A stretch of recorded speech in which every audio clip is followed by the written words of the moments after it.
napaka-strict ko dun sa gusto ko laging iniiba rin yung itsura ko. Ngayon, success para sa akin, yung nagkaroon ka ng peace of mind.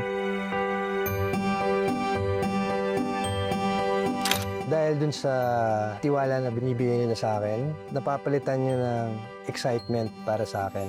Natutuwa ako na sina-challenge ng mga writers yung mga sarili nila para mag-offer ng magagandang projects para sa akin. Pinipili nila yung nararapat na project na kung saan ka babagay, kung saan ka mag-excel. Gusto ko iniiba-iba yung mga ginagawa ko palagi para yung mga tao hindi rin nagsasawa dun sa lagi nila nakikita.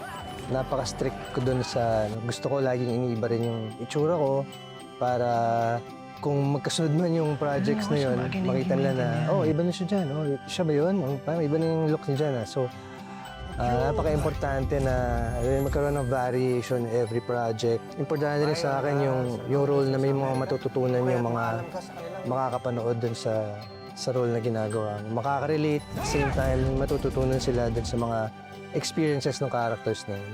Ngayon, itong ginagawa ko ngayon sa Hari ng Tondo, walang mga mababait dito na characters. Kumbaga lahat dito gray.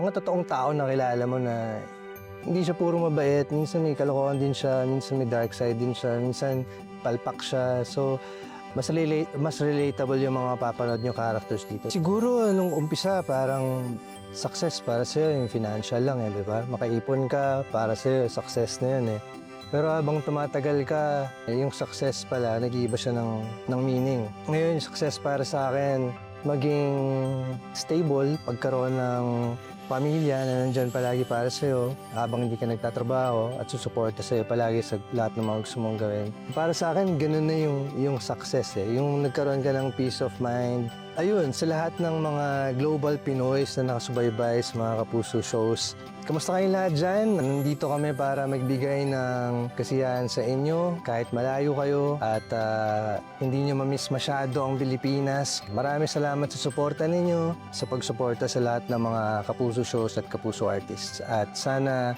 balang araw ay magkita-kita rin tayo in person.